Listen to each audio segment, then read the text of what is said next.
check on you. Parents don't make me for nothing, you know. Another nightmare. I'm so sorry. Is there anything I could do to help? I'll get you some water or read to you. I could do that. Yeah. She doesn't like a good book. Well, I brought some books of my own, you know. But I think I'd get to all of them, of course, in one night. I mean, I'm not Reed from Criminal Minds or anything. Just a couple, because you never know what mood you're in, you know, for what book, so.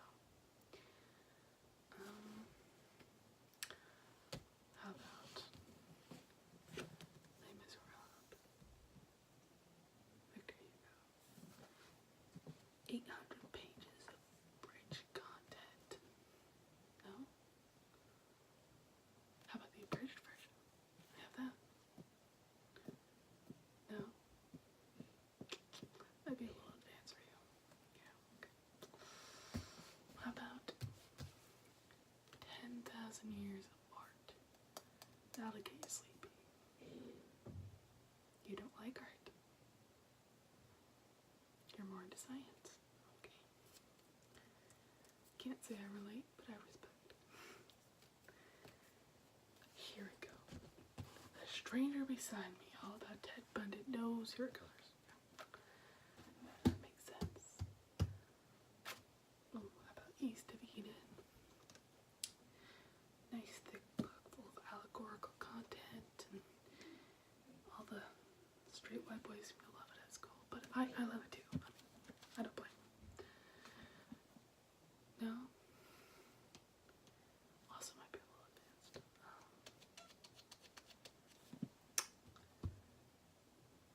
What about, hear me out, Fried Green Tomatoes at the Whistle Stop Cafe? You seen the movie? Great.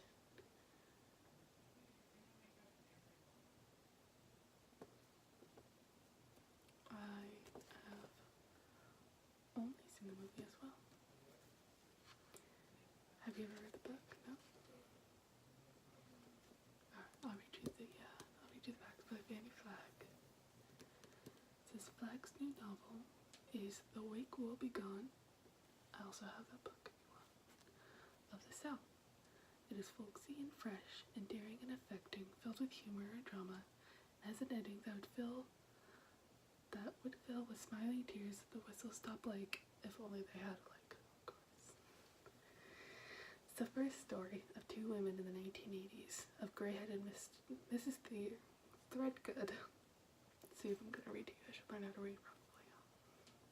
Telling her life story to Evelyn, who is in the sad slump of middle age. The tale she tells is also of two women, of the irresponsibly daredevilish tomboy Itchy and her friend Ruth, who back in the 30s ran a little place in Whistle Stop, Alabama. A southern cafe will be gone, offering good barbecue, good coffee, and all kinds of love and laughter, and even an occasional murder. Does that sound interesting to you? No.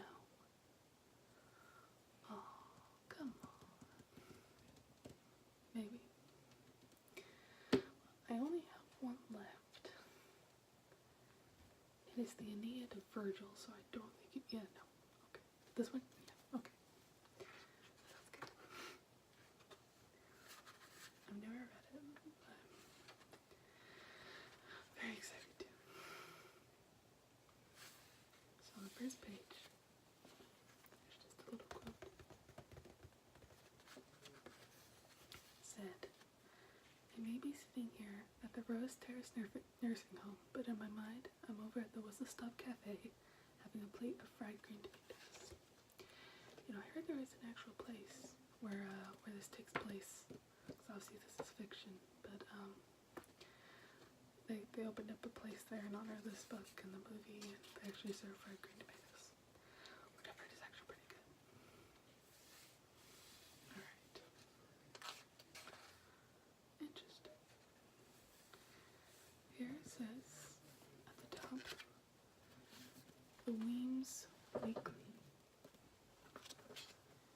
Stop, Alabama's weekly bulletin newspaper. The Whistle Stop Cafe opened up last week, right next door to me at the post office, and owners Iggy Threadgood and Ruth Jameson said business had been good ever since. Iggy said that for people who know her not to worry about getting poisoned, she's not cooking. All the cooking is being done by two colored women, Sipsy and Ansel, and the barbecue is being cooked by Big George, who is Ansel's husband. If there's anybody that has not been there yet, Iggy says that breakfast hours are from 5:30 to 7:30. You can get eggs, grits, biscuits, bacon, sausage, ham, and red egg gravy, and coffees for 25 cents. Good old days. Coffee was 25 cents. Not $5. For lunch and supper, you can have fried chicken, pork chops and gravy, catfish, chicken and dumplings, or a barbecue plate, and your choice of 3 vegetables, biscuits or cornbread, and your drink and dessert for 35 cents. She said that the vegetables are cream corn, fried green tomatoes, fried okra, collard or turnip greens, black-eyed peas, canned IDMs, buttered beans or lima beans, and pie for dessert. My other half, Wilbur, and I ate the other night, and it was so good he says he might not ever eat at home again. I wish this were true. I could spend all my time cooking for the big log and still I can't keep it filled up. By the way, Iggy says that one of her hens laid an egg with a $10 bill in it. ... Weems ... This next chapter, I suppose, says Rose Terrace Nursing Home, Old Montgomery Highway, Birmingham, Alabama, December 15th, 1985. Evelyn Couch had come to the Rose Terrace with her husband Ed, who was visiting his mother, Big Mama, a recent but reluctant arrival. Evelyn had just escaped them both and had gone to the visitor's lounge at the back, where she could enjoy her candy bar in peace and quiet. But the moment she sat down, an old woman beside her began to talk.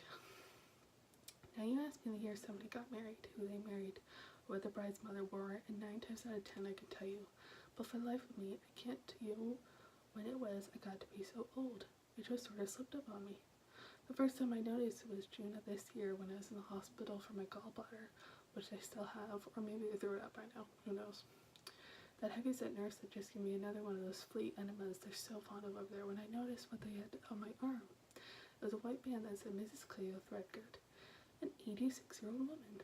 Imagine that.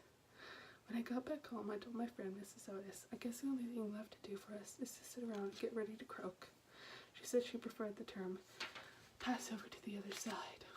Poor thing. I didn't have it in the heart to tell her that no matter what you call it, we're all gonna croak, just the same.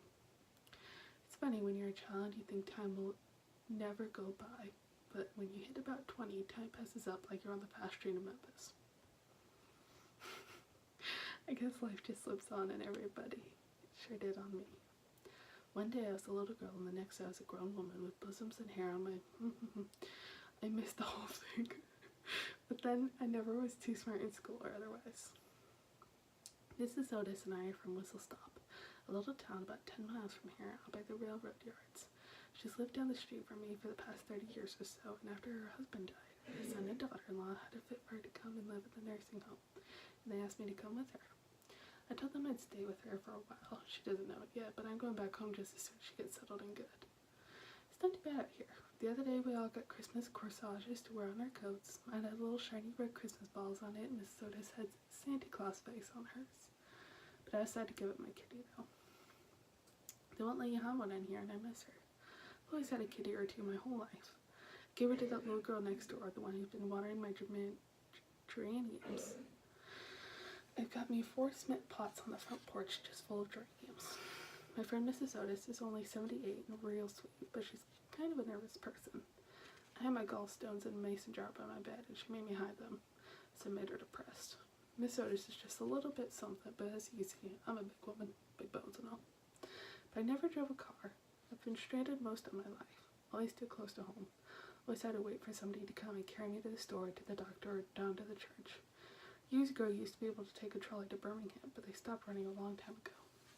The only thing I'd do different if I can go back would be to get myself a driver's license. You know, it's funny what you'll miss when you're away from home. Now me, I miss the smell of coffee and bacon frying in the morning. You can't smell anything they've got cooking out here, and you can't get a thing that's fried. Everything here is boiled up, not a piece of salt on it. I wouldn't give you a plug nickel for anything boiled, would you? The old lady did not wait for an answer. I used to love my crackers and buttermilk, and my buttermilk and cornbread in the afternoon. I like to smash it up in my glass and eat it with a spoon, but you can't eat like in public like you can at home. Can you? And I miss wood. My house is nothing but just a little railroad shack of a house with a living room, bedroom, and a kitchen. But it's wood with pine walls inside. Just what I like. I don't like a plaster wall. They seem, I don't know, kind of cold and stark-like. I brought a picture with me that I had at home of a girl in a swing with a castle and pretty blue bubbles in the background to hang in my room. But that nursery said the girl was naked from the waist up and not appropriate. You know, I've had that picture for 50 years and I never knew she was naked. If you ask me, I don't think the woman that got here could see well enough to notice that she's bare-breasted. But this is a Methodist home, so she's in the closet with my gallstones.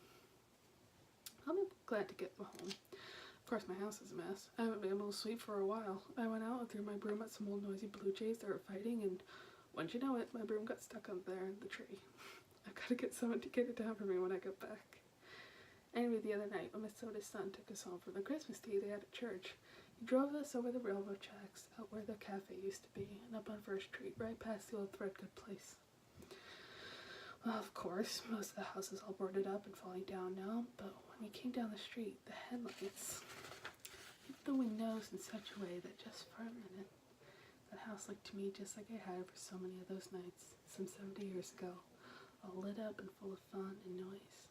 I could hear people laughing and Essie Rue pounding away at the piano in the parlor. Buffalo Gal, Won't You Come Out Tonight, or the Big Rock Candy Mountain. I could almost see Edgy Threadgood sitting at the Chinaberry tree, howling like a dog every time Essie Rue tried to sing. Joey said that Essie Rue could sing about as well as a cow could dance. I guess driving by that house and me being so homesick made me go back in my mind. I remember it just like it was yesterday, but I don't think there's anything good about the Threadgood family. If there's anything about the Threadgood family I don't remember. Good Lord, I should. I've lived right next to one of them from the day I was born, and I married one of the boys. There were 9 children, and 3 of the girls, Essie Rue and the twins, were more or less my own age, so I was always over there playing and having spend-the-night parties. My own mother died of consumption when I was 4, and my daddy died up in Nashville. I just stayed on for good. I guess you might say spend-the-night party never ended. What do you think? You're intrigued?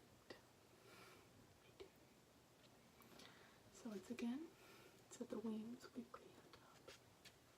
Whistle Stop, Alabama's Weekly Bulletin. October 8th, 1929. Meteorite hits Whistle Stop residence. Mrs. Biddy Louise Otis, who lives up at 401 First Street, reported that on Thursday night a 2-pound meteorite crashed through the roof of her house and just missed hitting her, but did hit the radio she was listening to at the time. She said that she was sitting on the couch because the dog was in the chair and had just turned on Fleischmann's yeast hour when it happened. She said that there's a 4-foot hole in her roof and her radio is broken in half. Bertha and Harold Vick celebrated their anniversary on the front lawn for all the neighbors to see. And congratulations to Mr. Earl Addock, Sr. Not Sir. Sr. An executive for the L&N Railroad who has just been named Grand Exalted Ruler of the Benevolent and Protective Order of the Elks, Order number 37, of which my other half is a member. By the way, if you said if you wanted something barbecued, to send it over to the cafe and Big George would do it to you. Chickens for 10 cents and hogs according to your size. ... Williams. ... See, give me the next bit and then save it for later. Save the rest. We've got a long way to go. Yes, we do. December 15th, 1985. 1 hour later, Mrs. Threadgood was still talking. Evelyn Couch had finished 3 Milky Ways and was in the process of unwrapping her second Butterfinger, wondering if the old one beside her was ever going to shut up.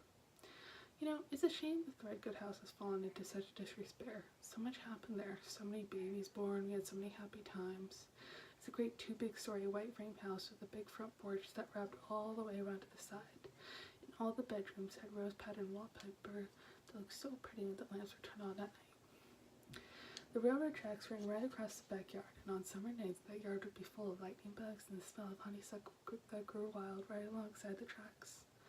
Papa had the back planted with fig trees and apple trees, and he had built one of the most beautiful white lattice grape arbor that was full of wisteria vines, and little pink sweetheart roses grew all over the back of the house. Oh, I wish you could have seen it. Mama and Papa Threadgood raised me just like I was one of their own, and I liked all the Threadgoods, especially Buddy. But I married Cleo, his older brother, the chiropractor, and wouldn't you know it, later on I turned out to have a bad back, so it worked out just fine. So you can see I've been keeping up with AG and the Threadgoods all of my life, and I'll tell you, it's been better than a picture show, I guess it has. But then I was always a tag-along sort of person. Believe it or not, I never did talk much until after I hit my 50s, and I just couldn't stop.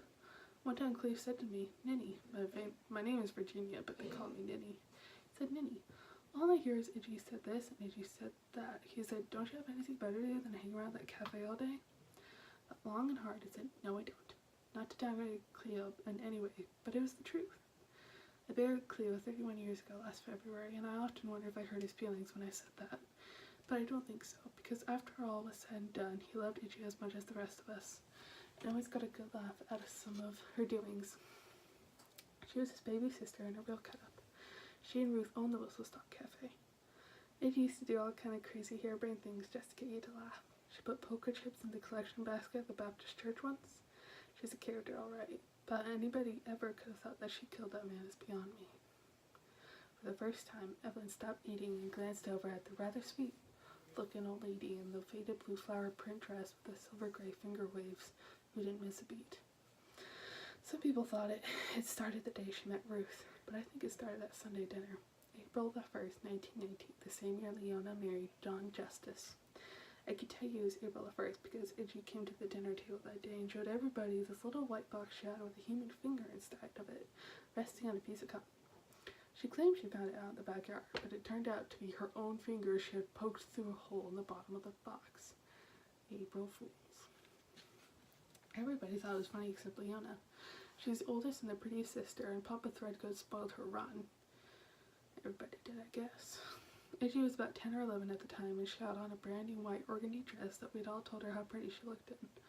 We're having a fine time and started in at our blueberry cobbler when all of a sudden, out of clear blue sky, Iggy stood up and announced just as loud, "I'm never going to wear another dress as long as I live."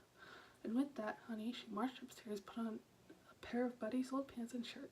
To this day, I don't have any idea what set her off. None of us had. But Leona, who knew Iggy never said a thing she didn't mean, began to wail. She said, "Oh, Papa, Iggy's going to ruin my wedding, I just know it." But Papa said, "No, baby girl, that's just not so. You're going to be the most beautiful bride in the entire state of Alabama." Papa had this great big handlebar mustache. Then he looked at us and he said, "Isn't that right, children? We'll put her in 2 cents worth to make her feel better and to get her to shut up." All of us except Buddy, that is, who just sat there and giggled. Iggy was his pet, so anything she did was alright with him. So anyway, Leona was finishing her cobbler, and just when we thought she'd all come down, she screamed so loud that Sipsy, the colored woman, dropped something in the kitchen. "Oh, Papa," Leona said, "what's going to happen if one of us dies?" Well, it was a thought, wasn't it? We all looked at Mama, who just put her fork down on the table. "Now, children, I'm sure your sister will make that one small concession and wear a proper dress, if and when that time ever comes. After all, she's stubborn, but she's not unreasonable." Then a couple of weeks later, I heard Mama tell Ida Sims, the seamstress for their wedding, that she was going to need a green velvet suit with a bow tie for Iggy. Ida looked up at Mama kind of funny as a suit. Mom said, "Oh, I know, Ida, I know. I try my best to get her to wear something a little more wedding-like, but the child has a mind of her own." And she did, even at that age. I think she wanted to be like Buddy and myself. Oh, these two were a mess. The old lady laughed. One time, they had this raccoon named Cookie, and he used to spend hours watching him try to wash a cracker. They'd put a little pan of water out in the backyard, then they'd give him a soda cracker, and he'd wash cracker after cracker and never could figure out what happened to it, and it would disappear.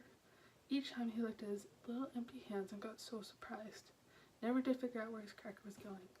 He spent a good part of his life washing crackers. He'd wash cookies too, but that wasn't as funny. He washed an ice cream cone once. Oh, I better quit thinking about that raccoon, or they're gonna think I'm as crazy as Mrs. Philbeam down the hall. Bless her heart, she thinks she's on the Love Boat headed for Alaska. A lot of these poor souls out here don't even know who they are. Evelyn's husband, Ed, came to the door of the lounge and motioned. Evelyn wadded up her candy bars and put them in her purse and got up. "Excuse me, that's my husband. I think he's ready to go." Mrs. Threadgood looked up, surprised, and said, "Oh, do you have to?" Evelyn said, "Yes, I think I'd better. He's ready to leave." "Well, I've enjoyed talking to you. What's your name, honey?" "Evelyn. Will you come back and see me, you hear? I've enjoyed talking to you. Bye-bye." She called after Evelyn and waited for another visitor. What do you think? You like it? I'm so glad. Well, I think I'm gonna get some sort of bookmark. You feeling better now? Cool. Southern hospitality will do it. Well, you have to get a good night's sleep, okay? We'll come and check on you in a little bit.